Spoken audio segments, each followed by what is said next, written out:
We now will have about 8 minutes until we have our public meetings. So please don't, if you leave your seat, please come back in time.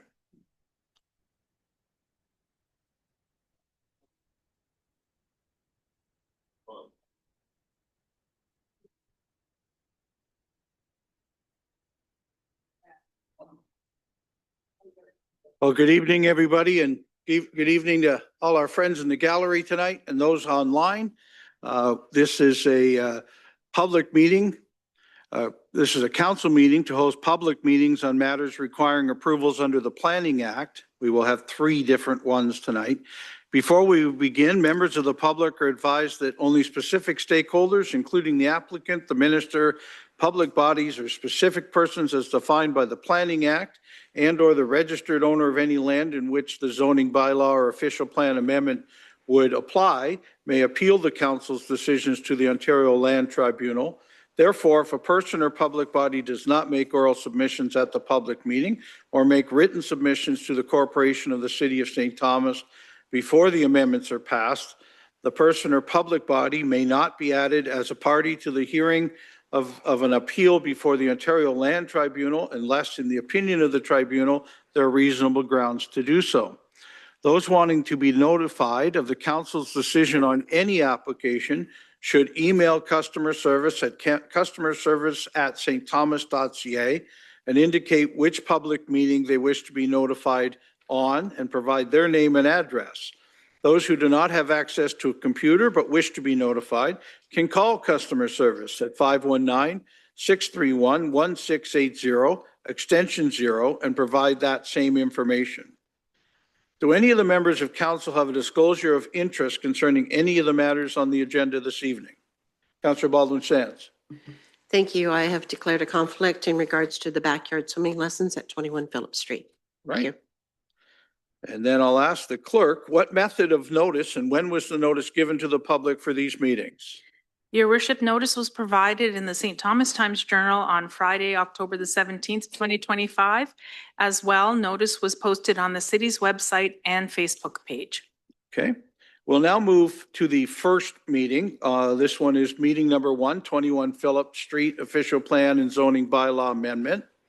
I'll call this meeting to order and advise the public of the following: that this first public meeting is required by the Planning Act to afford any person an opportunity to make representation with respect to a proposed official plan and zoning bylaw amendment to permit swimming lessons in a backyard pool as a home occupation on the property located at 21 Phillip Street. I will now introduce the Manager of Planning Services, who will provide the background information on the proposal and present the draft bylaws. Please, Michelle. Yeah, thank you, Your Worship. So tonight we're here for the public meeting for the draft official plan and zoning bylaw amendments for 21 Phillip Street. These were submitted by Joy Dottie. The request is to allow swimming lessons as a home occupation in a backyard pool. So these are the subject lands. They are located, they're on the south side of the property is 21 Phillip Street is on the south side of Phillip Street, and it is east of High Street. It's south of the YMCA and just east or just west of St. Anne's Elementary School. So the subject lands you can see here, single detached dwelling. It's about 0.17 hectares or acres, and it's got a pool in the backyard. A surrounding area to the north, you have the YMCA and Central Elgin Collegiate Institute. To the west, you have single detached homes. To the east, you've got single detached homes, and you've got St. Anne's St. Anne's Catholic Elementary School. And to the northeast, you actually also have the Senior Center. And then to the south, you've got single detached dwellings. So the lands are designated residential and they are zoned R1.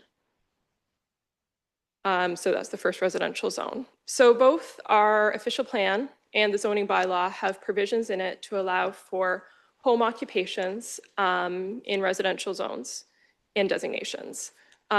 These policies and provisions the intent is for these uses to fit and to be compatible with the surrounding residential area while allowing for these home occupations to exist. So in the official plan, this is an overview of the official plan policies pertaining to home occupations. So home occupations are intended to be entirely within the dwelling unit, and they're subject to a variety of criteria. I've highlighted here the criteria, that this proposal does not fit, which is why there's the official plan amendment, including that it's entirely within a dwelling unit, it's a backyard pool, that there's no exterior evidence of the home occupation, again, it's a backyard pool, and that there's a limited number of persons or vehicles related to the home occupation coming or going to the residential use. The materials submitted by the applicant indicated that the lessons run during the summer months from the hours of approximately 8:30 in the morning until 7 o'clock at night, with a 3 to 4 hour lunch break in between, and that there's 5 patrons per lesson, and that they're coming and going and getting dropped off in this location. And then in terms of the zoning bylaw provisions are, they're similar to the official plan. Again, the definition of home occupation in the zoning bylaw requires it to be part of a dwelling unit or building accessory or accessory building. In this case, it's in a backyard pool. Again, I've highlighted the areas of non-compliance, including like the pool is approximately 120 square meters. And, the zoning bylaw requirement is a maximum of 15 square meters. Furthering that, it requires that a home occupation will be carried on except in a dwelling unit or in an accessory building. In this case, it's in a backyard pool. And also that no part of any lot, dwelling unit, or accessory building shall be used as a place where any goods, wares, or merchandise are delivered, handed to, or picked up by any person who does not regularly occupy such lot, dwelling unit, or accessory building. While this isn't the dealing of goods, wares, or merchandise, it is the provision of a service, and you are having a higher level of traffic coming to this location. So again, the request is to allow a business providing swimming lessons in a backyard pool as a home occupation. So just provide a very brief overview of the draft amendment. So the draft official plan amendment effectively would be for a bit to add a special policy in to allow for a business providing swimming lessons in a backyard pool to be permitted to operate as a home occupation, subject to an amendment to the zoning bylaw. And furthering that, the proposed zoning bylaw amendment would be to add a special zone to the existing R1 zone, with the special zone to allow for an additional permitted use of swimming lessons in a backyard pool as a home occupation. So you can see here, this is the special zoning map that would apply, showing the R1 with a special provision designation special zone. The number would be applied, if it was passed. And again, here just showing, in the event or when the bylaw is consolidated, what the update would be. So that concludes my presentation. Thank you very much. Madam Clerk, we received any written submissions on the proposed changes? Your worship, we have received 3 written submissions. The first from Christopher Smythe and Christine Fleischauer of Ryerson Place regarding noise. The second from John and Jess Mazeros at Ryerson Place regarding excessive noise, increased traffic on the cul-de-sac, and disruption to enjoyment of property and to pets. And then the third one from Grant and Lisa Oldfield regarding increased noise and activity, traffic and parking concerns, safety issues, property value impact, and interference with enjoyment of backyards. Okay, thank you. I'll now ask council if they have any questions, and if so, you'll raise your hands as to your normal practice. And we will answer questions from council first, then refer to the public. Council, questions? Sorry, Michelle, did you have some more? Yeah, sorry, through you, Your Worship. I just wanted to flag that the applicant, Ms. Dottie, is here and she's got a brief presentation to make. Sorry, we should probably allow her to do that first. I'm very sorry, Joy.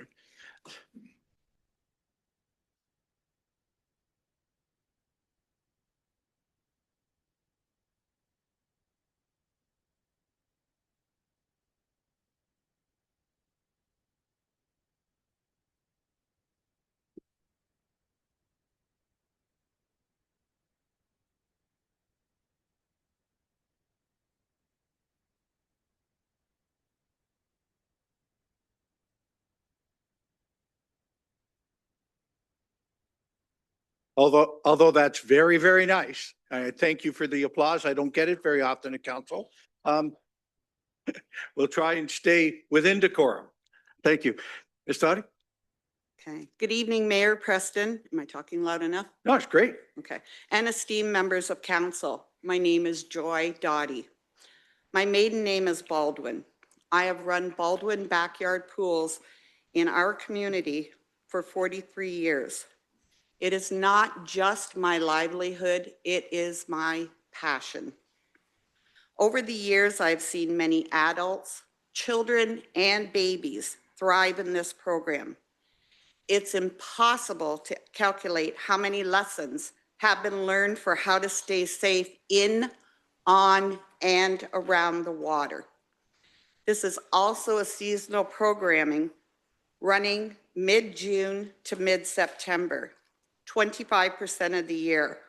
I've helped many students achieve the qualifications needed to become instructors themselves. Many of them work or have worked in the community for the YMCA and JC's pool and surrounding areas. There are at least a half dozen programs that I am aware of in the community that are doing the same programming that I am. Clearly, there is a need. Many students come from St. Thomas. I also have students who come to visit family from Calgary, and they always incorporate lessons during their visit. Dutton, Rodney, Dorchester, London. For a time, I had a family that came to visit family in St. Thomas from England. They always incorporated lessons while they were here.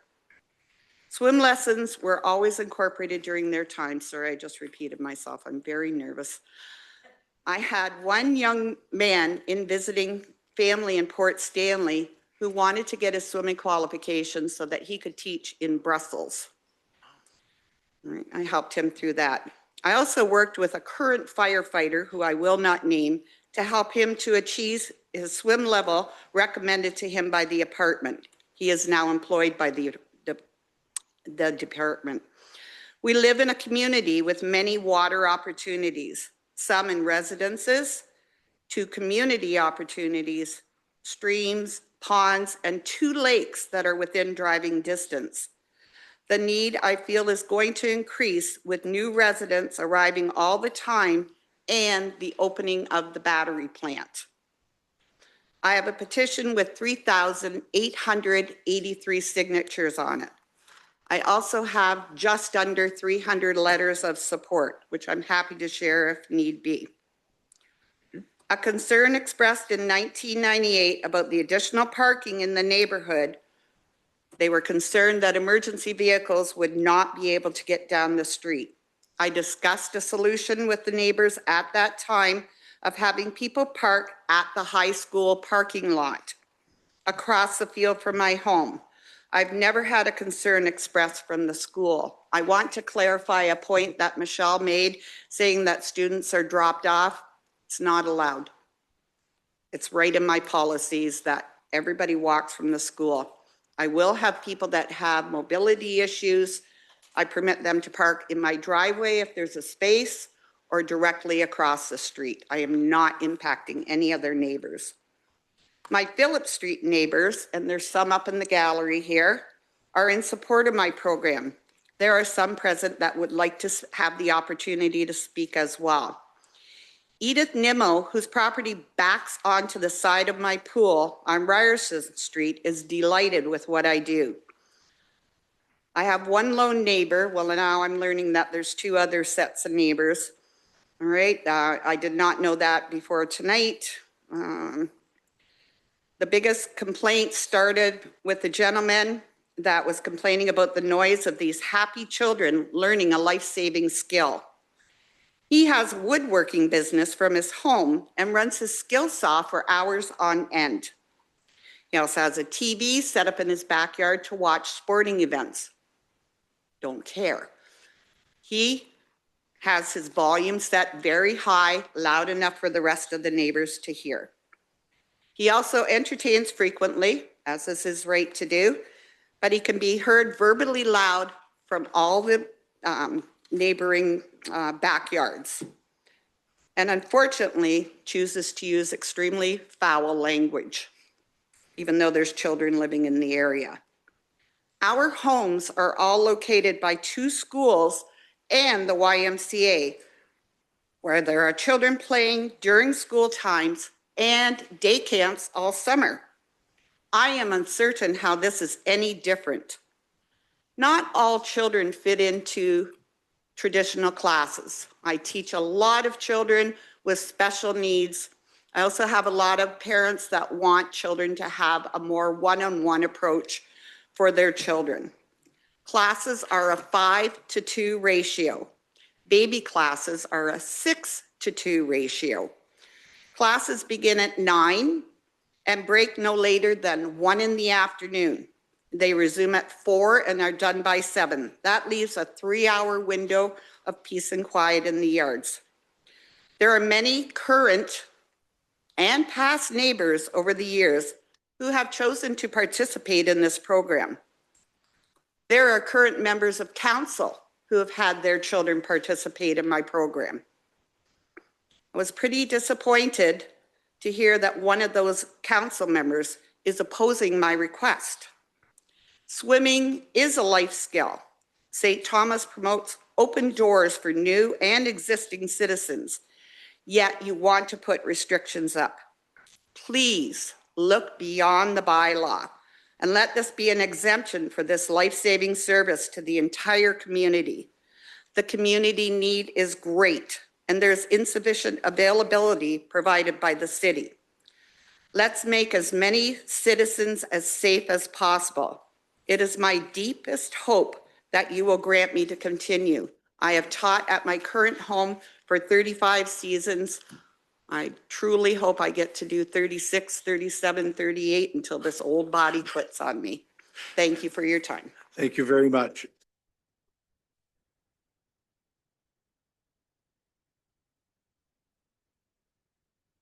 Now I will ask council if questions of council. Councillor Gibson. Thank you, Ms. Dottie, for your presentation. I certainly appreciate it. My property backs onto the J.C.'s pool. I have the same hours as Ms. Dottie does for our J.C. pool. My backyard hears all the children playing and being entertained, and they all learn their lessons there. My concern is the number of children that won't be able to get their swim lessons if we do decide not to let Miss Dottie continue on for the next three years. Because I do not believe we have the facilities, Your Worship, to have the same number of children receive that safety program in learning about being around water. Thank you. Other council questions or comments? Councillor Clark? Thank you, Your Worship. Through you to staff. If this is to go through, what are the ramifications for every other person that has a pool in their backyard? Could they all ask for this exemption? And therefore we could have, I guess what that would take care of Councillor Gibson's problem, that we'd have lots of home backyard lessons? Or is this site specific and everyone would have to go through this process, or would we be opening the door to a number of locations? So through your worship, this is a site-specific application, so it would only apply to that given property. That being said, it would set a precedent whereby, others others could potentially see it and then, submit applications which would be evaluated on their own merits. But yeah, this application is, or these applications are specific to the site. Go ahead. Is there anything unique at this site that you would see that other applicants would then be denied? Through you, Your Worship, no, there is nothing unique about this particular application. I know Ms. Dottie did raise the parking at Central Elgin Collegiate Institute. However, we have not received any correspondence from the school board confirming a formal arrangement to that effect. Yeah, there's nothing particularly different than most other R1 zone properties, except that across the street you have institutional uses, but behind the pool and surrounding the pool are all R1 residential single detached homes. Thank you. Councillor Gibson, did I see your hand again? Thank you, Your Worship. Yes, I was hoping Ms. Dottie would be here still. Okay, thank you. In order to give swimming lessons, you have to have top credit certification. Not just anybody can actually do swimming lessons credentially just because they want to teach a group of people to swim, correct? Further questions from council? Councillor Herbert? Thank you, Worship. Thank you for your presentation up there, Ms. Dottie. I see your hand waving at me down here. Well, I guess my personal opinion is that these are kids. They need to learn to swim. How many kids drown in swimming pools? How many, you're talking 5-to-2 ratio. It's not like it's an outdoor barbecue on a Saturday night and the noise is blaring and the police come because people making too much noise. You have a neighbor who's making noise all the time. You're fighting. I think it's a good thing. I think these kids need to learn to swim. I noticed, I printed 4 or 5 of the presentations. There was a few people that maybe wanted to talk about a compromise, and I have no idea what a compromise is. They suggested 8 till 4, Monday to Friday. I don't know if that's in your ballpark or not, but that may be down the road to discuss if we do approve it. But I personally support kids learning to swim. And if they're swimming in your backyard and you're taught 40-something years, there's probably a lot of people in the city who learned to swim in your backyard.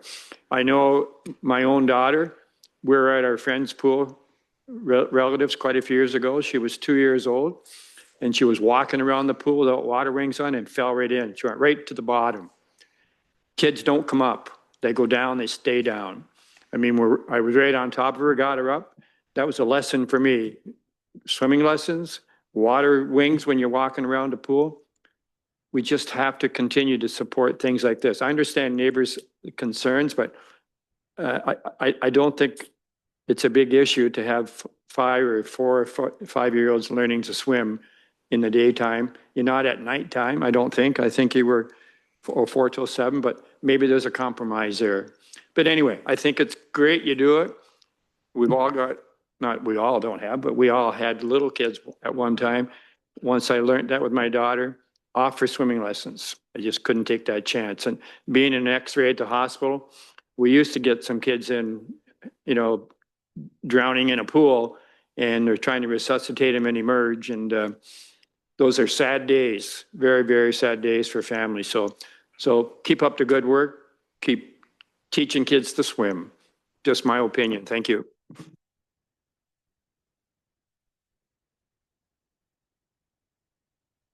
Further questions, comments? If I have no more, we'll go to public. So we have our public gallery, and there will be a microphone up there. We also have a pretty good list of attendees online, and I'll try and balance back and forth. So if you are here and would like to speak, one of our staff up there has a microphone for you to use. And we'll do that kind of one at a time. And anybody who's online who would also like to participate, please put your hand up. I think hand up is *9 if you're using a telephone, or if you're on your computer, put your hand up. It'll be beside your name, and I'll call you as we go back and forth. If you're handed the microphone in the gallery, first of all, we need your name and address for the clerk's record, and then please be as concise as you can on your comments. So, who's got the microphone first? Go ahead. Good evening. My name is Kelly Zegers. I live at 15 Phillip Street, just 2 doors down from Joy. I've lived there for almost 20 years. Sorry. As being a neighbor, I wanted to give some insight on the swimming lessons that Joy provides. As a neighbor, it is not an issue for myself. It's actually enjoyable to hear the kids laughing while they're at swimming lessons when I'm outside. Most times I would never even know that they are there unless I'm outside gardening. Joy has a very strict rule about parking and respecting the neighborhood and the neighbors. We've never had an issue with people parking in front of our house or on the street, and I'm 2 doors down. I feel the service Joy provides is valuable to teach our children how to be safe and survive around the water. She does have small classes and even one-to-one. My mother even took swimming lessons from Joy not that long ago. They are well educated by her and they're most respectful. We hear more noise from the schools and the Y and the bells that go off all summer long when nobody's at school. We also have a high school right next door, and when the kids have their lunch, they smoke and eat in front of our property on the berm and leave their garbage. We have more issues there than we do with the kids that go to swimming lessons. I know Joy has helped so many people by teaching them to respect the water and her knowledge of safe practices, and I hope she can continue as long as she can. Thank you very much. I really need you to stop with the applause. We all get what you're here for to support, but it will make our night quite a bit longer if we do that each and every time. Also, can we please, if you've heard a comment made, it's all right if you say the same thing once or twice, but if we get to a lot of repetition, I'll ask that we don't do as much. Go ahead with the microphone in the top, and I'll go to the calls online after this one. My name is Dr. Margaret Bertoldi, and I live at 22 Morning Dove Lane in St. Thomas. Thank you for the opportunity to comment. St. Thomas is a lovely city with lots of bodies of water and lots of places for lovely recreation around those bodies of water. It's also got a beautiful climate, so there are lots of swimming pools. And that unfortunately gives lots of opportunity for drowning. So in 2024, we actually had an unprecedented number of drownings in the Great Lake area. As a fledgling pediatrician in St. Thomas, one of my own patients actually drowned in Lake Erie. And that was an extremely sobering experience. Swimming lessons are non-negotiable for my family, and I talk to all of my families when their children reach age 4 and up about water safety and swimming lessons. The American Academy of Pediatrics is very clear on the subject of swimming. Swimming lessons are a life-saving necessity. They are a link in a chain that keeps children safe to enjoy the water. The American Academy of Pediatrics says that water competency is the ability to anticipate, avoid, and survive common drowning situations, like walking around a pool and falling in.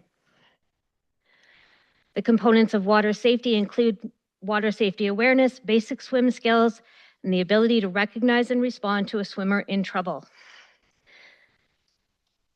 Swim lessons and swim skills alone cannot prevent drowning, but learning to swim needs to be seen as a component of water competency, which includes knowledge and awareness of local hazards and risks, and of one's own limitations, how to wear a life jacket, and the ability to recognize and respond to a swimmer in distress, and how to call for help. My own son has taken lessons from Joy over the years, and I have seen her teach all of those things over and over again. We also know children with special needs are at higher risk of drowning, particularly children with autism. And that is a diagnosis that is going up dramatically in all of our children. So I watch every year as Joy teaches the children, what does this color flag mean? What does that color flag mean? What is a riptide? What do you do if you get caught in one? And that was especially poignant when she taught that shortly after we had a teenager drown in Port Stanley because he didn't understand what the yellow flags meant and he didn't know what a riptide was. Joy's kids know what that is because she teaches it every single session. So Joy is my go-to instructor for the kids that can't learn in regular lessons, and she teaches them to swim. She does so with a great deal of patience and a lot of fun. We don't have any place else around here that works that well. The Y doesn't, JC's unfortunately doesn't. So if we don't have Joy, where are those children who are at much higher risk of drowning going to learn how to swim? Thank you. Thank you. Let's use it online. I have a hand up on a person named John. John, if you can unmute yourself. And when you're ready, name and address, please. Thank you, Council. Hi, my name's John Mazzaros. I live at 6 Ryerson Place, which backs or kitty corner to Joy's yard. And I'm probably the person that she referred to about the woodworking and the loud music. So just wanted to give my 2 cents while I was here. So number one, I appreciate what Joy does, and I do agree that there's probably a need for it in the community. My problem is that she referred about my loud music or my loud TV. We can't really, we have to have it loud to be able to hear in our backyard till 7:30, 8 o'clock at night till she's done. So trying to have a conversation or a meal outside, you know, I wish I could say that it was all giggles and laughter, but there's children screaming, there's parents trying to correct their kids, there's Joy correcting, which I appreciate is part of the, you know, the process. But unfortunately, it is a disturbance for us. And I don't know about you, but I like to come home after a long day at work and be able to enjoy the backyard and some serenity on that. As for traffic and stuff like that, I can say firsthand, we have a number of people that park in front of our house throughout the summer. Usually 1 or 2 vehicles at a time. It's not every day, but it is added traffic to our community. So I just wanted to kind of get our 2 cents in with regards to what we experience. We've been dealing with it. We've been there 14 years. The last couple of years, our kids are grown up a little bit now. We don't have kids in sports. We're trying to have time, you know, we're in our backyard a lot more and notice the disruption a lot more. I will say that this summer, I can appreciate Joy seemed to not have any lessons on the weekend. And they weren't as late on Friday nights, which is nice, but they're still during the week, you know, 7:30 is still pretty late to be running that when we're trying to enjoy our backyards. Now, the one council member mentioned, you know, working with her. I'm one of the ones that said, you know, maybe we can do restricted hours and everybody can enjoy from this. So we're willing to work if that's the way it needs to go, but we're just trying to find kind of a means to an end so we can enjoy what we have. Thank you. Thank you, John. Again, I'll remind those online, if you would like to participate, you need to raise your hand. If you're on a computer, tablet, or smartphone, please click the raised hand icon. If you're just calling into the meeting on a telephone, you'll use *9 in order to raise your hand. I'll go back upstairs to the next comment. Hello, my name is Malachi Malay. I'm 34 Oakmont Street in St. Thomas. And I met Joy. She came into my shop a couple of years ago. She probably doesn't remember this, right? But she came into my shop and she said, Malachi, if you know anybody or any child that cannot afford swimming lessons, hit me up and I'm gonna take care of them for free. And she doesn't remember that, but I fully remember that. The reason why I remember that is because my brother couldn't afford swimming lessons when we were kids and he died and I almost died myself. And now I hear this gentleman, John, right? The main concern he's talking about is enjoyment of his backyard. Does that trump kids' lives? Look at all these kids right here, right? Does the enjoyment of his backyard trump these kids' lives? I almost died. My brother died. And for somebody to actually bypass all of that, we're talking about 4 or 5, look at all these kids, right? We're talking about young individuals. Some of them cannot afford the Y. The Y is extremely expensive. And then they do not accommodate, like Joy was saying, handicapped or individuals that are in a different atmosphere, right? So what I'm trying to say is we cannot allow individuals to manipulate the system to destroy kids' lives because he's only worried about himself, period. If any of these kids, if they cannot afford to swim and something happens later on in life, is he going to take accountability for that? That's that trump his backyard enjoyment. And I dislike and I get so heated when individuals bypass humanity for their own selfish reasons. And now he's here trying to manipulate the whole system by the bylaw. He himself, I guarantee you, when he's doing his little woodworking, he's way louder than anybody else, all these kids here put together. And that's why he's online. That's why he never showed up. So what I'm trying to say is that Joy walked in and she said to me, doesn't matter how many kids, my main goal is to make sure nobody dies. None of these kids, the kids that cannot afford, bring him to me, Malachi. I'll do it for free. What is he doing? Is he gonna take accountability for any one of these kids? He's not. He just wants to enjoy his life and enjoy his backyard. That's crazy. Thank you. One more online. I've got a Jessica. If you could unmute yourself and give us your name, address, and go ahead with your points. Thank you so much. My name is Jessica Mazzaros. My husband and I live at 6 Ryerson Place. We've been here for 14 years, as my husband stated. And when we bought our house, we knew we were close to a school, expected the usual daytime sounds of children playing. That's part of living in a community.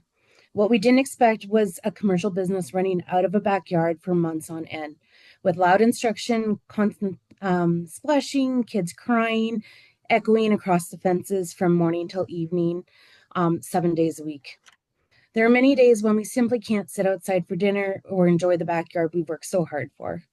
We've had to plan family time around the lessons, and even something as simple as gardening or reading outside has become very difficult. It's exhausting to feel like you can't find peace in your own backyard. Parking has also become a real problem. With Phillips Street a dead end, Ryerson Place a small cul-de-sac, and although there may be instruction to park at the Central High School, it doesn't mean that her clientele are listening. After more than a decade of trying to live with it quietly, we finally filed a bylaw complaint last fall. It wasn't an easy decision whatsoever, but we've reached a point where it just isn't fair to keep hoping things would change on their own. Rezoning this property would make this commercial activity permanent, not just for now, but for the future. And that's what we're most concerned about. Our neighborhood was never meant to include businesses like this, and approving rezoning would change the nature of our street for good. We're not trying to take away Joy's ability to finish her teaching career. We're simply asking for limits that respect both her work and our right to enjoy our home, and that the property remain residential moving forward. Please, for the sake of us in the neighborhood, please do not permit the rezoning of 21 Phillips Street. Thank you. Go back upstairs. Hi, I'm Callie Baker, and I live at 42564 Southdale Line. I swam with Joy's swimming program for 8 years. To most people, including you all, Joy may just be another regular person.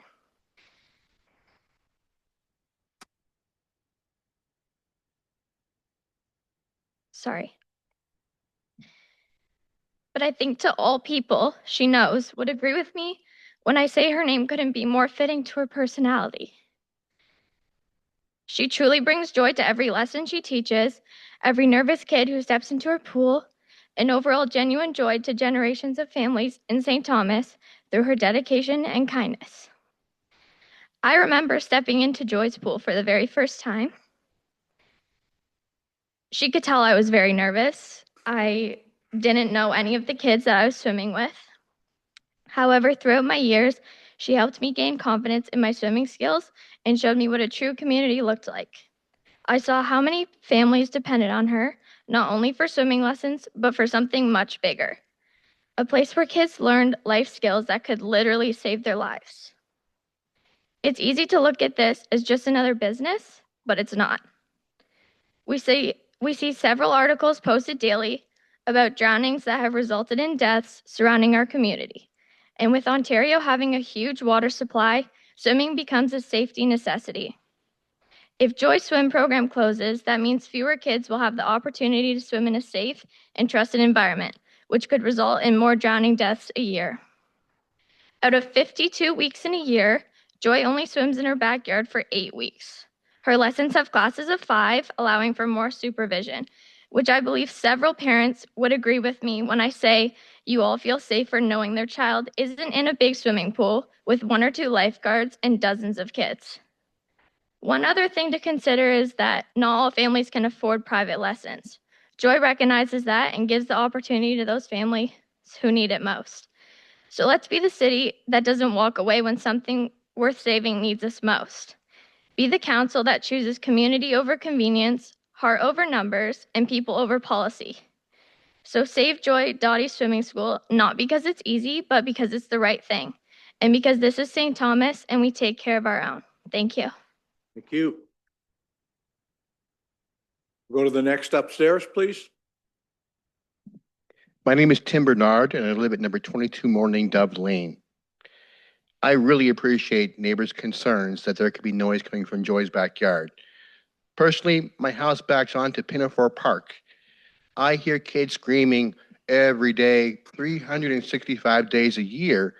I used to get woken up every morning by trumpeter swans, every day, and the geese, always. I appreciate things can be difficult. But I wanted to sort of touch on Joy's program is so much more than just a swimming program. Joy teaches leadership and not to give up. My child's been with Joy since he was 4, and he's currently 11.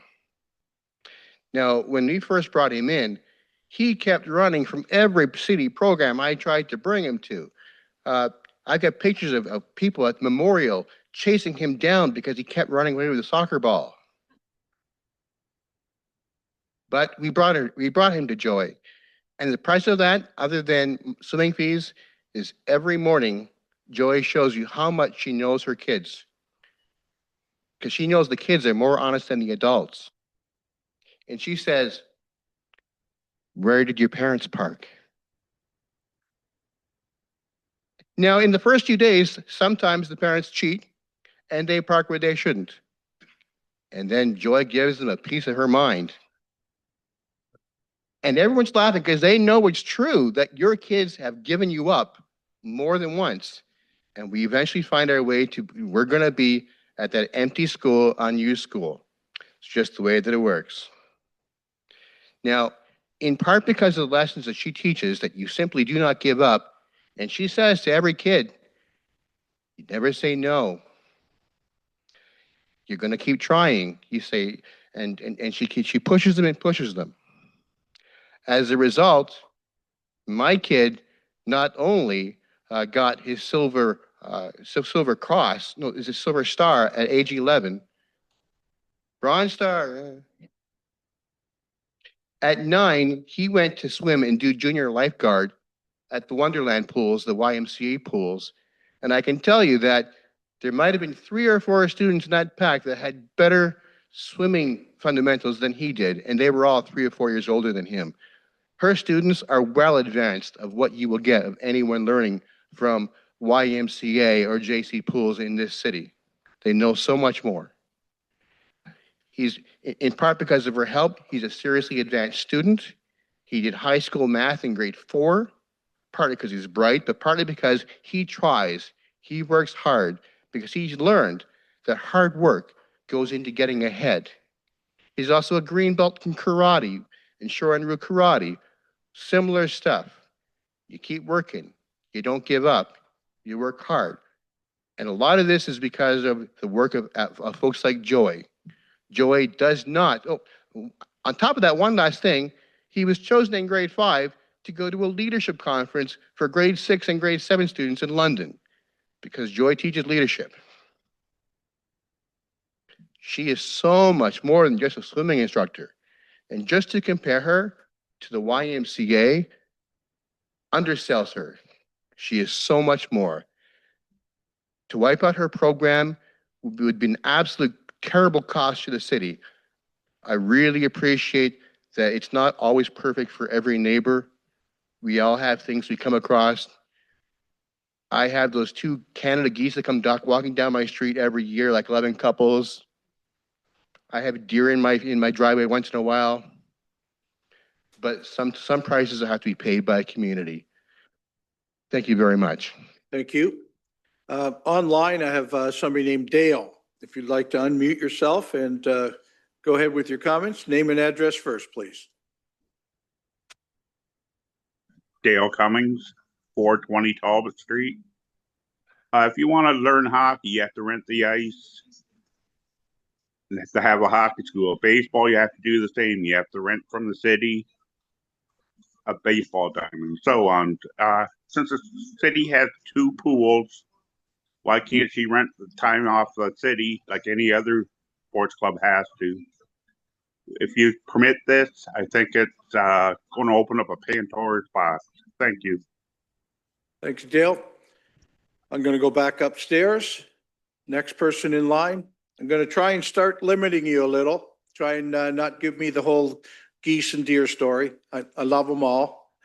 I love waking up to my loons, but can we just try and stay on the public meeting we have tonight? Go ahead. I'll try not to bore you, sir. No, not boring me. I just. My name is Jim Kirby. I live Yes. at 19 Phillip Street, right next door to Joy. Okay. I've lived there 7 years. My grandchildren have gone to swimming classes at her pool. I have no objections to the volume of children. You occasionally do hear children that don't want to go in the water. That's normal. I've learned the lyrics to the Wheels on the Bus that I sung all the time, and I have no objections to that. There's noise in the neighborhood. I hear these people complaining of noise. I'm tolerant because I make noise myself. I hear young people on the adjacent crescent, their place, with loud noise until 9:30, 10 o'clock at night, and sometimes later. It doesn't mean that I have to ask for a noise bylaw or call for a bylaw officer. What Joy is doing benefits everybody. It benefits the city. It benefits the whole country if we can reduce drownings. And there's few enough facilities in the city that provide that particular expertise and teachings. I think the council would be remiss in not granting her an exemption. Thank you. We have no further hands online yet. And if you are online and you would like to participate, use the raised hand icon on your computer or phone. And if you're on a phone that doesn't have that feature, *9 to put your hand up. Go back upstairs. Thank you. My name is Brad Kirby. I live at 19 Phillip Street as well. My backyard backs right onto Joy's swimming pool. I'm her direct neighbor. The sounds that come from Joy's throughout the summer are wonderful. There's no other way to describe it. I myself have 3 young children. My autistic son has done swimming lessons with Joy, and he has learned how to be around water, how to be safe, how to interact better. I can't describe in words the influence that Joy would make to this community in a positive way. I also think that if we took the lessons away from 21 Phillip Street at Joy's house, that it would greatly negatively impact the community in a safety manner.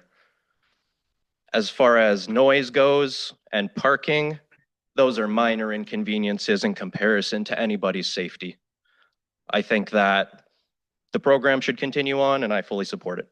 Thank you. Thank you.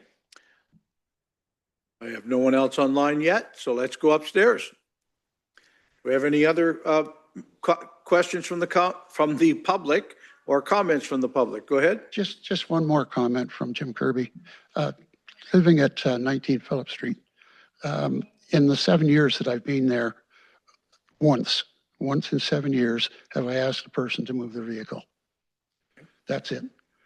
She doesn't permit parking on the street. They walk across the berm from the school or from the Y. I see them walk around from the cul-de-sac occasionally, but not very often. So I don't know where there's a severe parking problem that has been alluded to. I don't see it. Thank you very much. Again, we'll go back upstairs for a couple more comments. We're starting to hear pretty much the same thing, so go ahead. Good evening, council and public. My name is Noah Richardson. I live at 83 Lawton Street in St. Thomas, and I have taught swimming lessons with Joy for a couple years now. I've known her for probably close to a decade. She is a very close family friend, and outside of the swimming lessons that she teaches, she also teaches first aid. I have been in the situation where I have to use my first aid. I've seen people be hit by vehicles going fast, riding bicycles, and I've had to be the one that is the active bystander that calls 911. That's just an example, but of course, along with everything else everybody has said here, I fully am in support of Joy's business continuing to run at her home at 21 Phillip Street. Thank you. Thank you. Further questions, comments? Anybody else in the public gallery? Please go ahead. My name is Phyllis Simons. I live at 1029 Talbot Street in St. Thomas. Mayor Preston, members of City Council, Joy Dottie has been teaching swimming lessons to children and adults for more than 40 years. In all those years, there has never been a complaint about her swimming lessons from anyone in the community. Suddenly, one individual from her neighborhood has lodged a complaint about the noise. Council members, these are children, and of course they're going to make noise. Remember, this is also during the daylight hours. The children of our city depend on the swimming lessons each summer, and many are upset at even the thought of not being able to learn to swim or to learn safety. Council members, please do the right thing. Vote that Joy Dottie will continue her swimming lessons at her residence. Please remember, the children of our city are depending on your decision. Thank you. Thank you.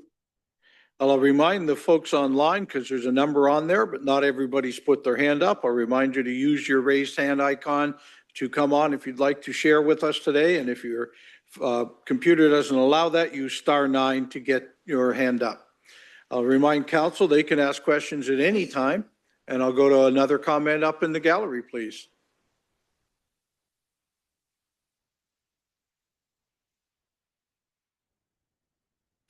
Good evening. My name is John Adamson. I live at 11 Lincoln Court, St. Thomas. This mic is too short. Over here.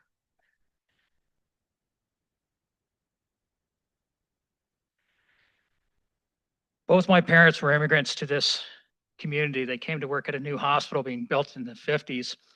I had a mother that couldn't swim, and she was adamant that us kids were going to learn to swim. And thankfully I did, because I was rescued in Port Stanley on a boat that capsized when I was in grade 6. Swimming it's non-negotiable. It's a safety thing. I have 3 kids myself. Joy was the first person I went to teach them to swim. I am a decent swimmer, but I could not teach my own son to swim. He was quite anxious and I was the wrong person to teach him. And I had him in a program at the Y and we got nowhere. And Joy just had the right personality to be able to coach him and get him to swim. And he was that kid that when he said to me, I don't want to come to the arena, I hate hockey, I said, well, we're going to make a deal. And that deal is you're going to learn to swim. If you learn to swim, I'll support you in whatever you want to do. And he said, we got a deal, Dad. My kid is now on Netflix, has done phenomenal in acting in our little theater here in St. Thomas. This does all come from the confidence that he got by learning to swim. Thank you. Thank you. Do we have any other questions or points from upstairs? And I'll take one or two more and then we'll see what's left online and we'll move forward. Hi, I'm Richard Johnson. I live on 36 Southwick in St. Thomas here. My daughter Jaina is 8 years old and she was terrified of the water. We tried getting her into the Y and they could not help her whatsoever. Their classes were way too big. We looked at other possibilities and just none of them worked out. And then we found Joy's place. And the minute that we got there, she felt at ease. Her anxiety left her and she was able to actually go in the water and not scream or cry. What Joy does is amazing. I think we're all very lucky to have someone like that in our community that can actually help us out. Otherwise, my daughter would never have learned how to swim at all. So thank you, Joy. Thank you. I'll take one more. There's somebody who needs.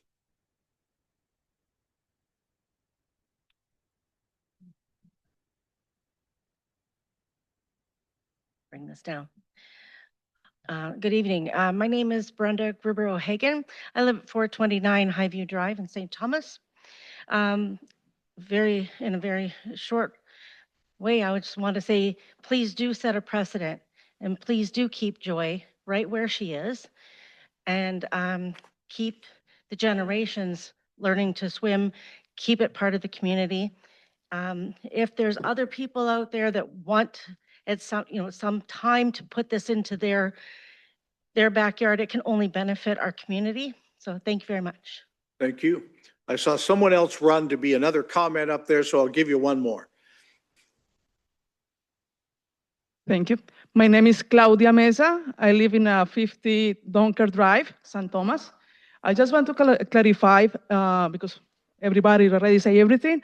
I just want to clarify that Joy's lessons only goes Monday to Thursday, and the Friday is only for makeup classes if needed, and goes in summertime, like a June to September before the kids start the school. Thank you. Thank you. First of all, I'd like to comment that I think from what we heard about Joy's parking enforcement, we should hire on from a bylaw point of view on parking. So keep that in mind. I'm going to suggest that we've had enough comments tonight, and I'd like to advise that if there are no further questions, we could be advised that any person wishing further information on the actions of council regarding the passing of a bylaw for this purpose or these proposed amendments should email customer service at customerservice@stthomas.ca, indicating which public meeting they wish to be notified on. This is the public meeting re 21 Phillip Street. So that would be the one you would want to say. Indicate that public meeting, provide your name and address. And those that don't have access to a computer but would still wish to be notified on council's action on this should call customer service at 519-631-1680, extension 0, and provide that same information. I will suggest that this public meeting is now concluded. Thank you all for coming tonight. It's great to have a load of people in the gallery. We don't get spectators as often as you might think. So thank you for coming and supporting tonight.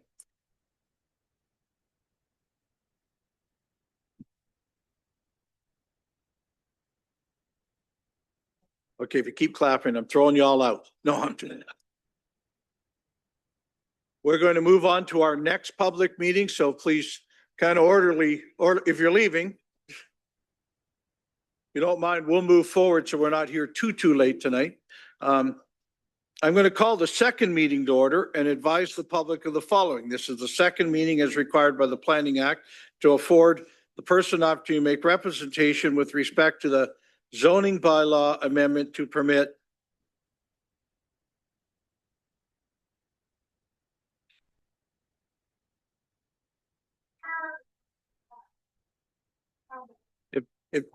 If you leave it there for us, we'll make sure it gets in lost and found if you don't have someone for it. All right.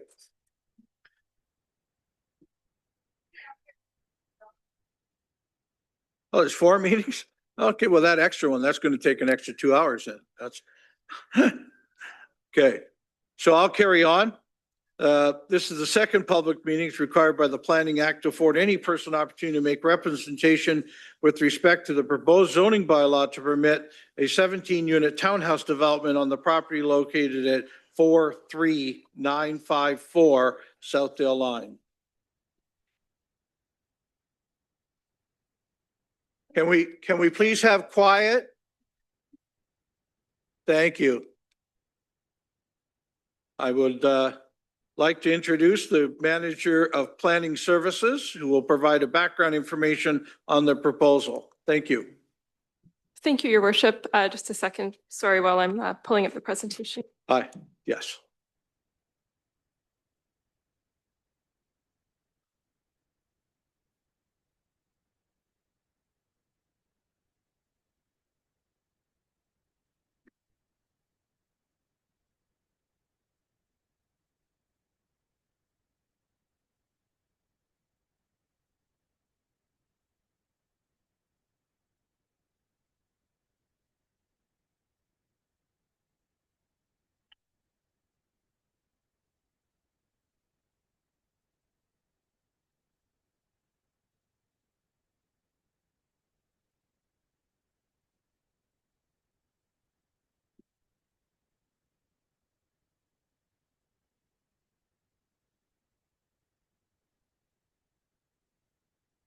You're frowning at your computer.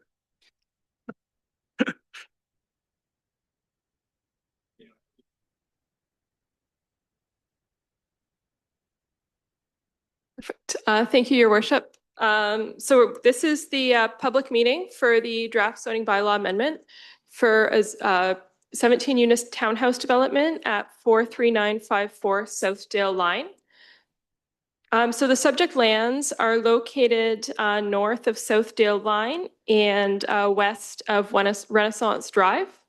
They're currently occupied by a single detached house and accessory structures. It's 0.67 hectare large site. So you can see here's a picture of the subject lands. And the subject lands are actually in a very evolving area surrounded by the Orchard Park subdivision. So to the north, there's single detached homes. To the west, there's single detached homes, and then further west, you've got some row housing.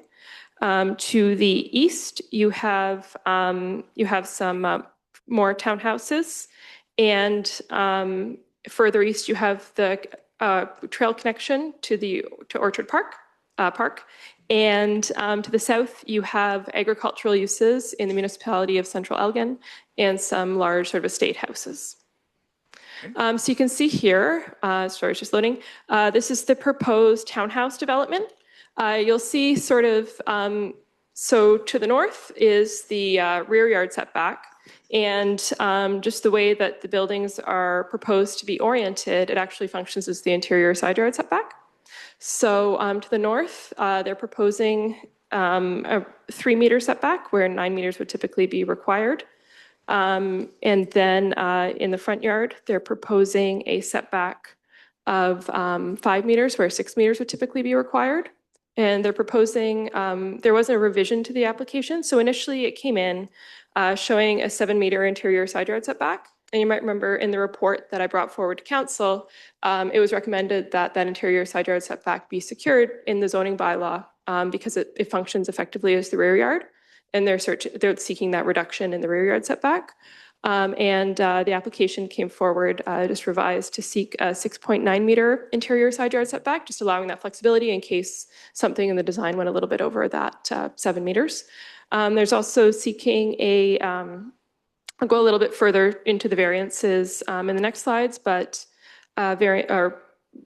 variances to the zoning bylaw standards for a brick entrance features in the front yard, and also for deck projections into the interior side yard.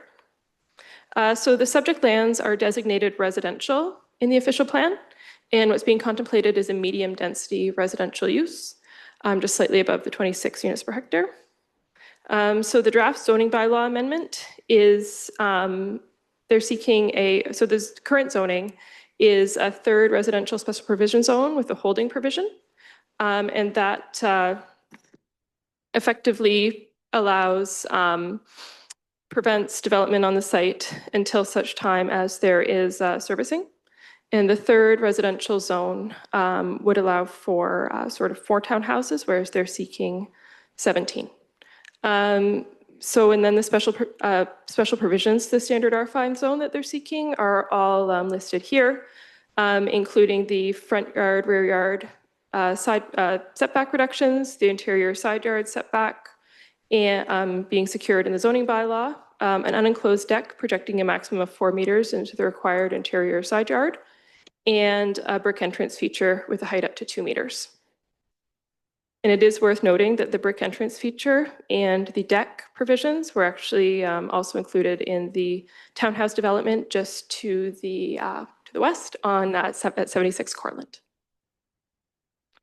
So then here is just the draft amendment. So you can see here just effectively adding an R552 zone to the subject lands. Here's the special zoning map showing that.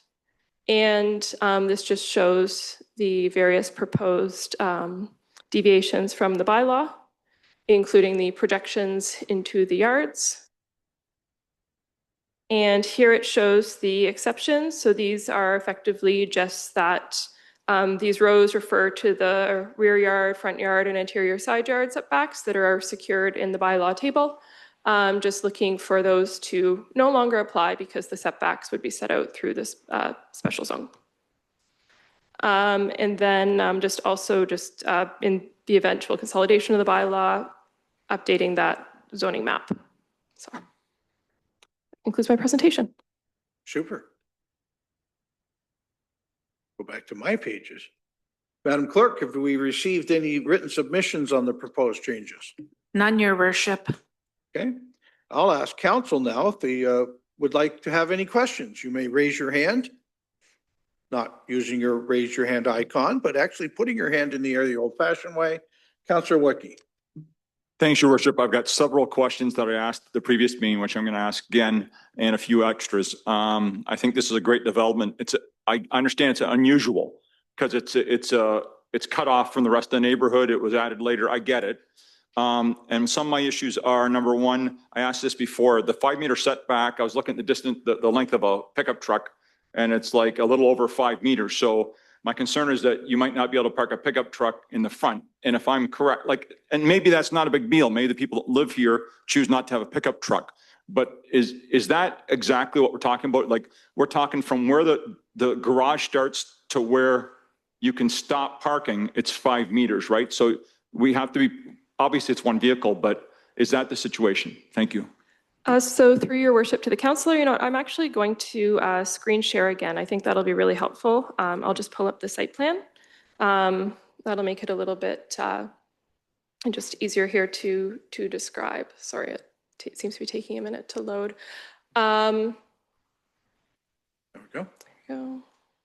Here we go. Yeah, so effectively, the front yard setback is referring to this area right here. So this is, it really functions as sort of a side yard for the townhomes. It's that setback from Southdale line. The actual driveways all front onto the private road down the middle here. And so these driveways could fit, larger like pickup trucks and various personal vehicles.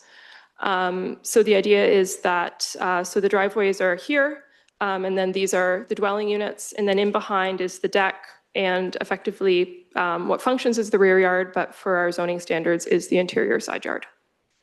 Michelle, could you expand that and leave it up for us, Yes. please? That would be best, I think. Go ahead, Councillor Wookie. Thanks. I have several more. So how deep are the driveways? Like, it looks like they're pretty standard.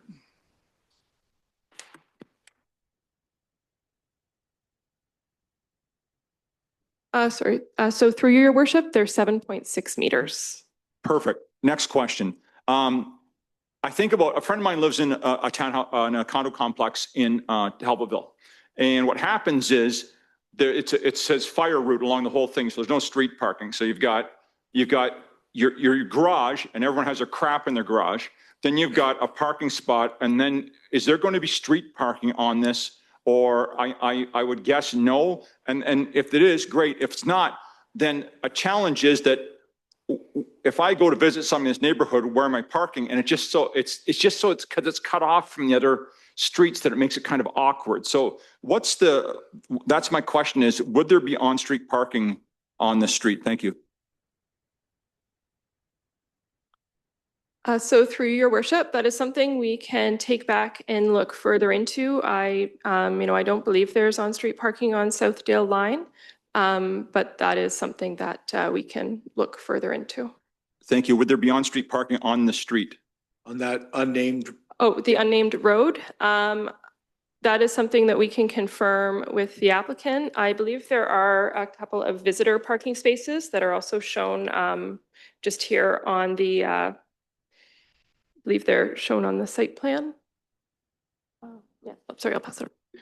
Yeah, through your worship, no, the private road, there's no on-street parking permitted on those private roads. They're to be left for fire access, but there are two visitor parking spots at a minimum provided within this development as currently proposed. Okay, thank you. I'm on a roll. I'll just keep going. Now, as far as garbage, we always have issues with condos and garbage trucks backing down. I know we've had a situation where the garbage collection agency said we cannot access this site safely because of turning corners. I get that this is a straight up and down. So do we know whether garbage trucks are going to be the garbage trucks are going to be back down there? Will there be garbage collection on site, or will it all be moved to some central site on the lot? Thank you.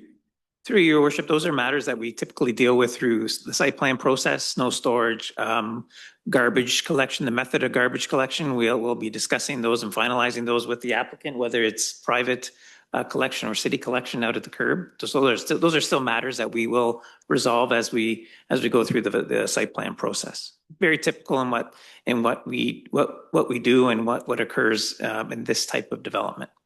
Thank you. And there's my last one, I promise. By the way, it's not that I don't like the development. I like it. I think it's a very good use of that situation, but we just see so many things come up. And what happens is, no offense to the developers, they end up coming back to us later on when people are mad about this or this. And then, so I try to just front load this to avoid some of those situations down the line. So we're still fully aware of what's going on. People are going to be coming down a small street and then entering onto Southdale. Is that a 60-kilometer speed limit there, or is that 50? I don't know. I'm just a little bit concerned about, I'm a grandpa. It's 7:30 in the morning. There's some frost on my windows, and I'm going to immediately turn onto a 60-kilometer road, maybe crossing a lane. So that's just a concern, and maybe that's a site plan thing. But that's, if I'm in the middle of the neighborhood, I got a little bit of time to wake up for my coffee and, move on to that site. So that's my last question, I promise. Thank you. I think we should inform the St. Thomas Police Services to sit outside of your house. Please, Michelle.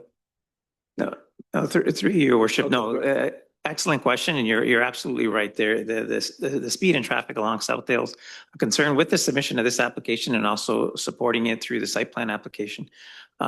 Traffic reports and letters have been submitted. The applicant is here. I'm happy if he wanted to, or their consultant wanted to speak to that, but we've reviewed the submission and have raised no issues with them. The proper measures are in place to allow full access in and out of the site. But we've used the standard of Councillor Wookie's driving ability, or Okay. Further questions from council? Seeing none, then we'll also open it up to our participants online. If there's anyone there with questions, please use your raised hand icon, or *9 if you're on a phone. That will allow you to do that. Council, of course, can raise your hand at any time for further questions. And I still see none, so I'll ask for, I see no hands raised online. We'll ask one more time. Is there further questions from either sources?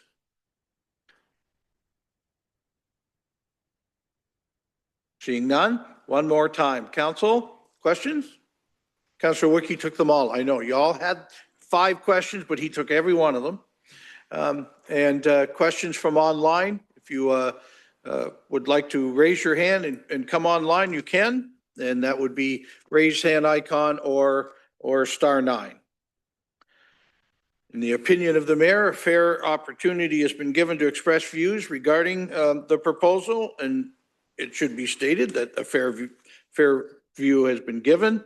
If there are no further questions, please be advised that any person wishing further information on the actions of council regarding the passing of a bylaw for the proposed amendment should email customer service at customerservice@stthomas.ca and can indicate which public meeting, and this is of course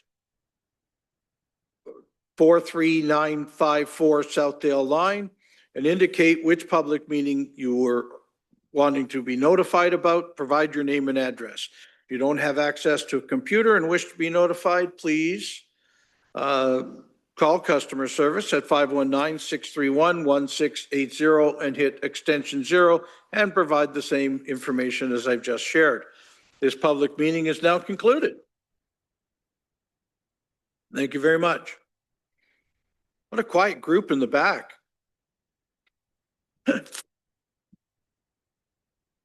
I'd like to ask council, that was 2 of 4. Anybody need a 3-minute or 4-minute break? Go ahead, let's do it. It is 7:16, so 7:20 or 7:21, please return. Thanks. And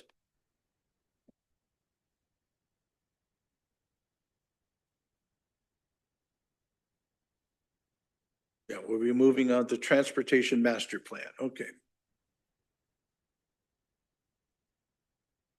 Very quiet city manager tonight too, you know. I thought, you know, she'd be more into swimming lessons, but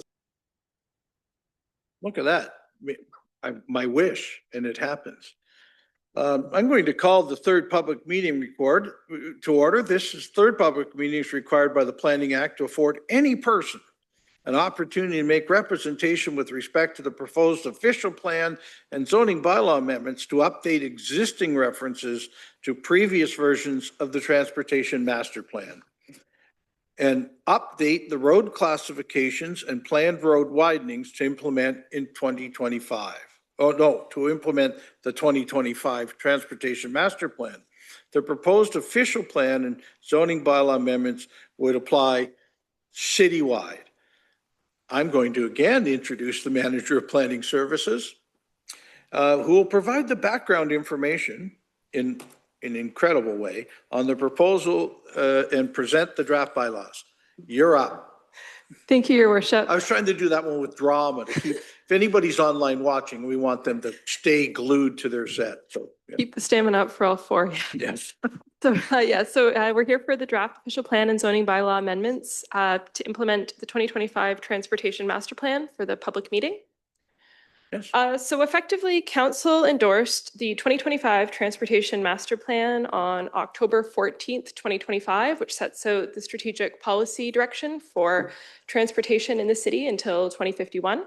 It was a result of extensive community engagement, various open houses, and it culminated with this document. But the thing is, in terms of implementing it in the planning process, it doesn't automatically update in the official plan and the zoning bylaw. So we have to come forward with these city-initiated amendments in order to update these documents so that we can implement in a planning way the directions in the Transportation Master Plan. So a bit of an overview of just the proposed official plan amendment. So our official plan actually refers to older versions of the Transportation Master Plan. There's references to a time horizon of 2026, whereas the new Transportation Master Plan is to 2051. The Schedule B and Schedule C, so the Schedule B roads plan, which shows the road classifications, it needs to be updated to match the Transportation Master Plan. This impacts development review, and also Schedule C, the roads widening plan. It also needs to be updated to show sort of the proposed or the planned future right-of-ways as implemented through the Transportation Master Plan. So this is to show the plans for the future right-of-way widenings, including, roads, multi-use paths, various accessibility features, all the things that one takes within a right-of-way. So updating this is also necessary for the city to be able to acquire the land for future road widenings as a condition of site plan.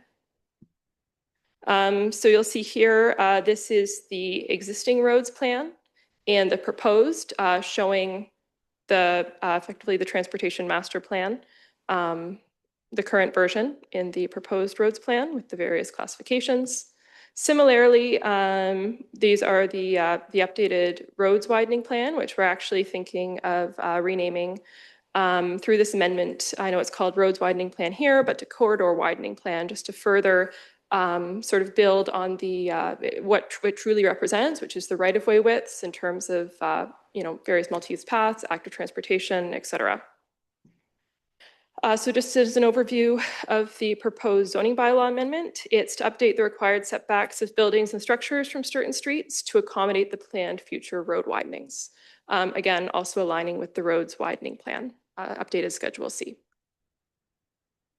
So a bit of just an overview of the draft of the amendment. So that would be intending to replace 2026 with 2051, making various updates to the references to the Transportation Master Plan, so it refers to the correct document name.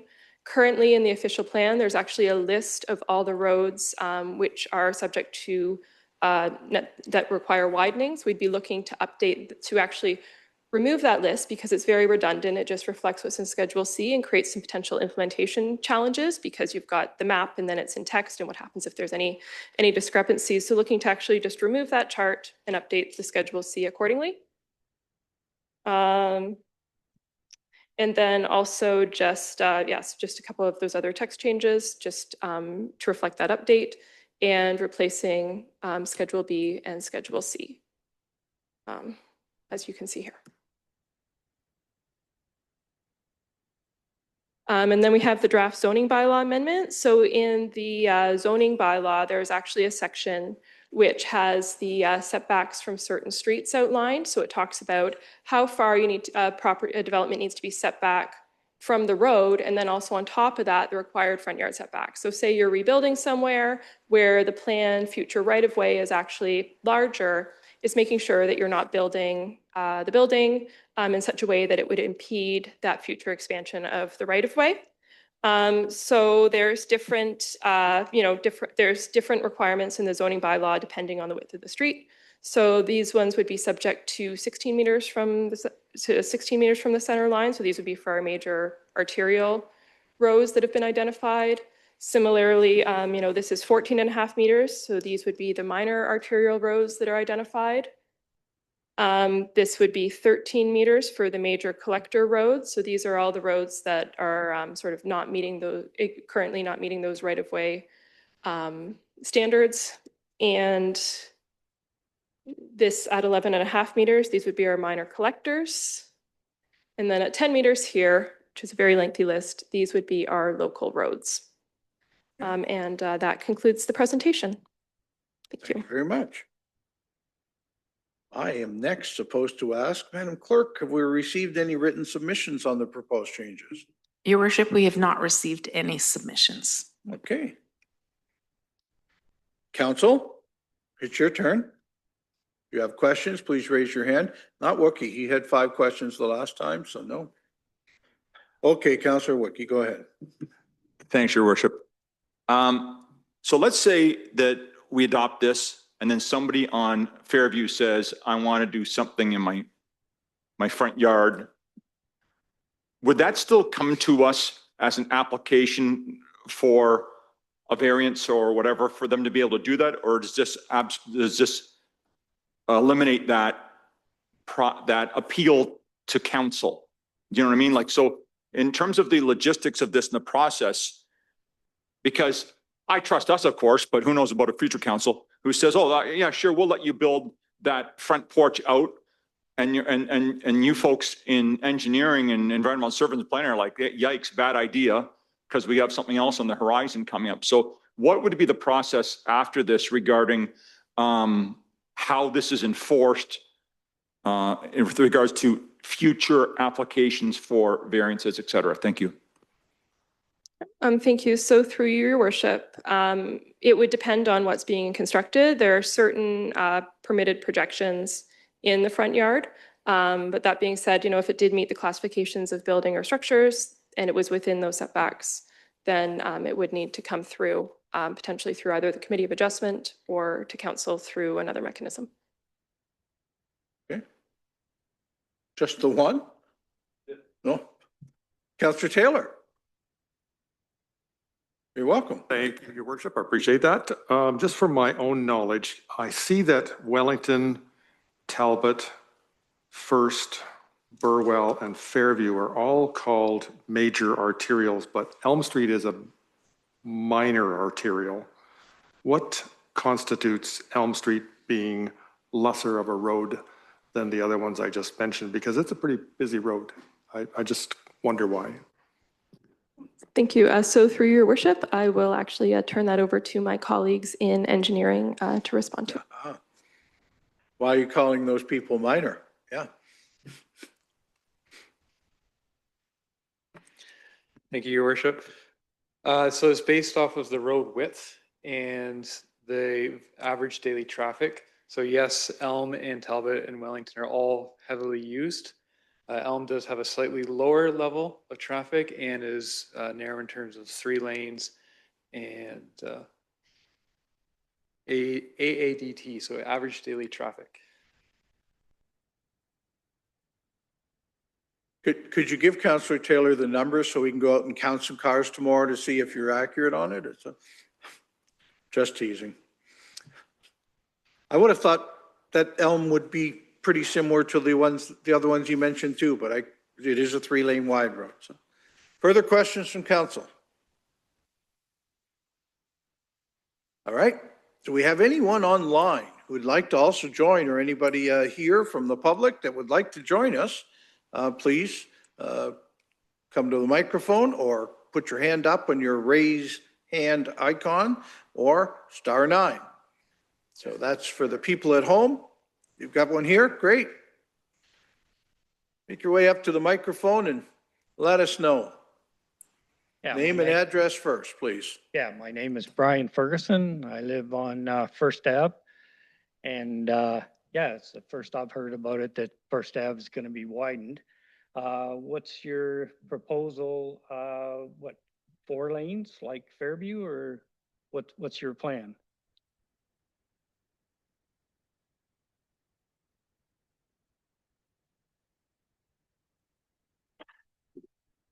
Through your worship, thank you. This just looks at the road widening, not road widening, it's the right-of-way width, not actually widening lanes at this point in time. So we're just looking at property boundaries to allow for multi-use path or transit stops, things like that matter. This doesn't dictate that we are actually widening First road specifically. Oh, okay. That's fine then. But it does tell us the width of the right-of-way, so that if in the future we wanted to widen the road, we'd know where those lines were too. To your worship, that's correct. Okay. Does that help? So the tree I have on my property in the front lawn then would belong to the city then? It's on the my side of the sidewalk? Through your worship, I would have to look into detail into that. I don't have the exact limits of where it is for every property. Okay, because like the road is getting busier now. I realize it's because of Fairview is closed for taking out the bridge, but it is hard to get out onto Fairview. Onto First. I've lived there for 15 years, and traffic is increased from the subdivisions that have been put in. So I myself, in the future, would like to put in a circle drive, make it easier for getting out. The tree is in the way presently. So if there's a proposal to widen the road at some time, I would like the opportunity to be able to maybe put a proposal in to put in a circle drive. Through your worship, when we do road widening projects, that usually requires an EA, which has a public meeting session. So that would be the time to bring that to our attention. Okay, thank you. You're welcome. Thanks for joining us tonight. Further questions? Anybody online? Raise your hand and get your questions. Anybody from council who has further questions, raise your hand. Council, any questions? Seeing none. Anybody at home, raise your hand if you have more questions. I'm seeing none. I'm going to say, in the opinion of the mayor, the public has been given a fair opportunity to express their views regarding the proposal. And everyone's been given a fair opportunity to express their views. If there are no further questions, please be advised that any person wishing further information on the actions of council on passing of the bylaw for the proposed amendment should email customer service at customerservice@stthomas.ca and indicate which public meeting. This public meeting is on the Transportation Master Plan. And indicate which public meeting you wish to be notified on and provide your name and address. Those that don't have access to a computer and wish to be notified should call customer service at 519-631-1680 and hit extension 0 and provide that same information. This public meeting is now concluded. Okay, next. This is the fourth public meeting as required by the Planning Act to afford any person an opportunity to make representation with respect to the proposed zoning bylaw amendment to include provisions in the zoning bylaw 50-88 to set a framework for implementing temporary use bylaws or to clarify the application of the term temporary use. The proposed zoning bylaw amendment would apply citywide. I'm going to introduce our guest speaker again tonight, who will provide the background information on the proposal and present the draft bylaw. Thank you, Your Worship. So this is the public meeting for the draft zoning bylaw amendment for temporary use zones. So what is a temporary use bylaw? A temporary use bylaw is a tool under Section 39 of the Planning Act that allows council to pass a zoning bylaw to allow for the temporary use of land, building, or structure for up to 3 years. Proponents can then apply to extend this for periods, again, of up to 3 years. There's no limit on how many times people can apply to extend it, but it is noted that it is not intended to be permanent. So why are we having this city-initiated amendment? Why is it proposed? Is because our current zoning bylaw does not actually reference temporary use bylaws. So it makes it really challenging. So if council were to pass one in the future, where would it go? Say there was a temporary use bylaw passed in the 5th residential zone. So it would go into our R5 chapter as an R5 special zone, and it would be among that list. And, in there it would say, expires on, X date in the future. And it poses an administrative challenge because, you have to go back and constantly be, finding any of these temporary amendments. So the idea is to do what many other municipalities do, which is to create a section in our zoning bylaw where we list all these temporary use bylaws that are in force, remove them as they come out of force, and also to add a T prefix. So, right now we have an H prefix that we can use for a holding zone. So it'd be like H, R5, 52, or what have you. And then, but if it was a temporary zone, it would be, T, R5, 52, or whatever the zone may be. So it just helps with administration. Also, it's noted that in our zoning bylaw, there is currently the term temporary use used, but it refers to temporary uses during construction. So just proposing to amend that so that there isn't confusion. So, right now, anyone could come in with an application and, council could pass a temporary use bylaw, but it would be challenging to implement. So, in terms of the provincial planning statement, which I accidentally called the policy statement, and the official plan, the provincial planning statement, any temporary use bylaws passed would need to be consistent with the PPS, same with any other application. And as per the official plan, currently the official plan does not provide policies to implement temporary use zones. The only reference in the official plan actually pertains to community gardens. It's mentioned as a tool that you could use to implement a community garden. But we did, when we brought this report forward in October, got council direction to, in the future, amend the official plan to provide policy direction to better evaluate these temporary use bylaws, as sort of seems to be a bit of a best practice among municipalities. But as it presently stands, any temporary use zones passed by council need to conform with the official plan and the respective policies.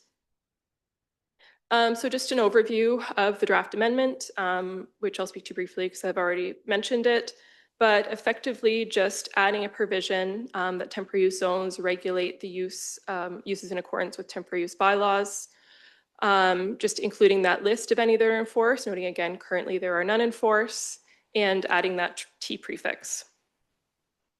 Also amending where it mentions temporary uses to clarify it to temporary uses during construction, just to prevent any errors in interpretation or confusion. So then just here, this is the actual text of the draft amendment. So again, it just provides that overview, introduces that T prefix, and then just effectively allows that space to provide a list of the temporary use zones, and then also amending that term to temporary uses during construction. And that concludes my presentation. Thank you. Madam Clerk, have we received any submissions on these proposed changes? Your worship, no written submissions. All right, we'll go to council then. Questions from council on the temporary zoning bylaw? Councillor Clark, Councillor Taylor to follow. Would the use of this type of bylaw be helpful in terms of where we were trying to go with the very first meeting? So that instead of, us having to make a decision on, say, allowing a specific site, let's use the example of the pool business from the first meeting. So we're gonna have to make a decision if whether we agree to allow that as a one-off, which then opens the door for everybody else in the city that has a pool wanting to do that. Whereas if that was turned down, perhaps we could still accommodate through this where, some of the neighbors were saying they were willing to talk about, compromise and maybe restricting hours and days and things like that, or maybe even the length. If someone's getting near retirement and you didn't want a certain site for going on forever, that you could use this type of bylaw, which would give you 3 years, and then it would have maybe a sunset clause to it. Is that where this type of bylaw would get used, or is this the type of thing where somebody was doing an addition to their business and it was going to be, temporary? I'm just trying to think of scenarios where we would actually use this in the future. So yeah, so through your worship, it is, certainly an example of where something like that could be the case, because it allows an opportunity for something to be tested for fit and compatibility, or in, certain restrictions imposed, and then evaluated to see whether or not, there's concerns or if it's working. Yeah, so that's certainly an instance where temporary zones could potentially be used. Not sure, Mr. Pampili, do you have anything to add? Yeah, through your worship. No, that's a great question. And that is, it's a very useful tool for us to have in our zoning bylaw for situations that can come up. The one that you raised this evening is one that could meet that mark. I mean, that there are opportunities where we can, if council if there's something, there isn't quite a policy fit for something and council has some concerns about allowing the use and not sure how to measure what those impacts would be, allowing something on a temporary basis, anywhere from 1 year up to 3 years, with some parameters attached to that temporary use is a good tool to have to test some of those situations out and then assess it during that time period.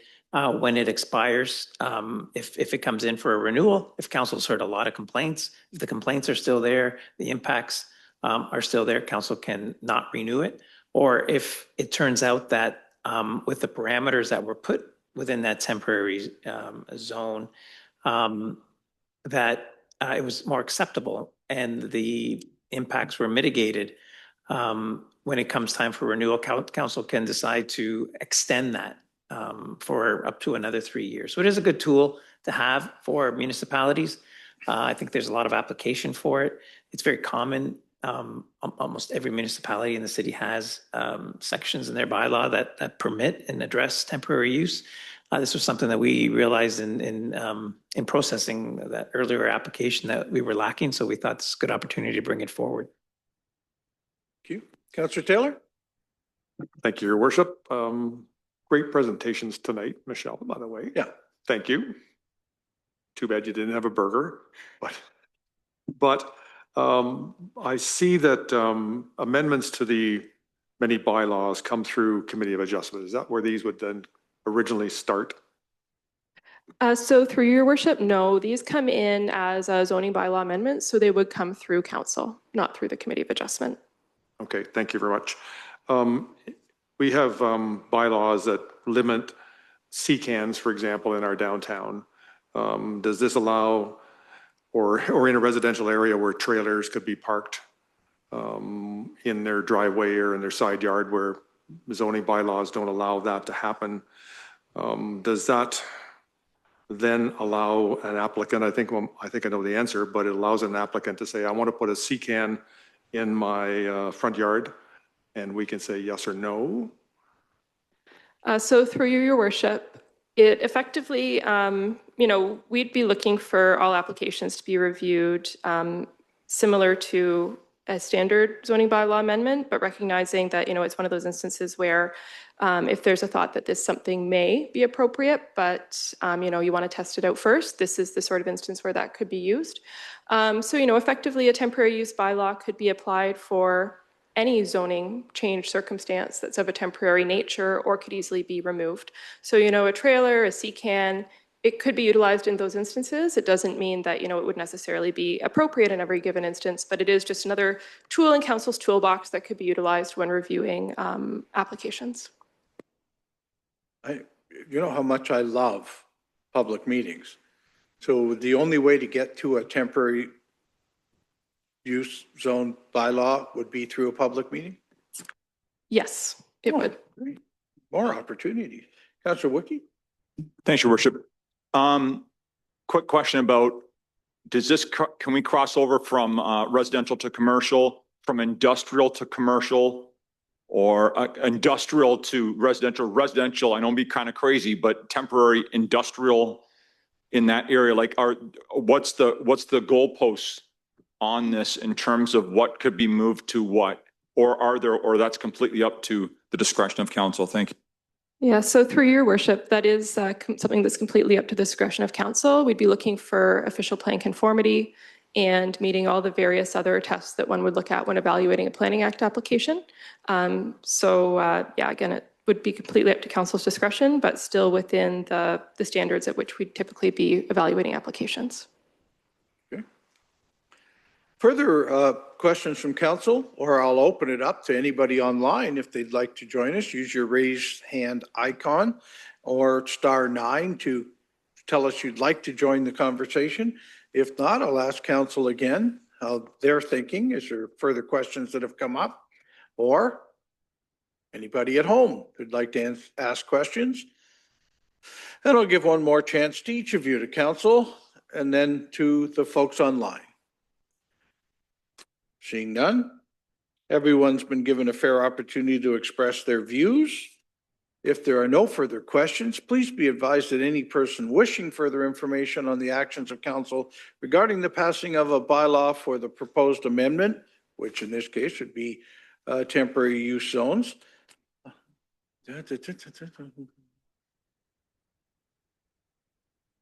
should email customer service at customerservice@stthomas.ca indicating the public meeting, temporary zone use zones, what public meeting they'd like information on, and leave your name and address.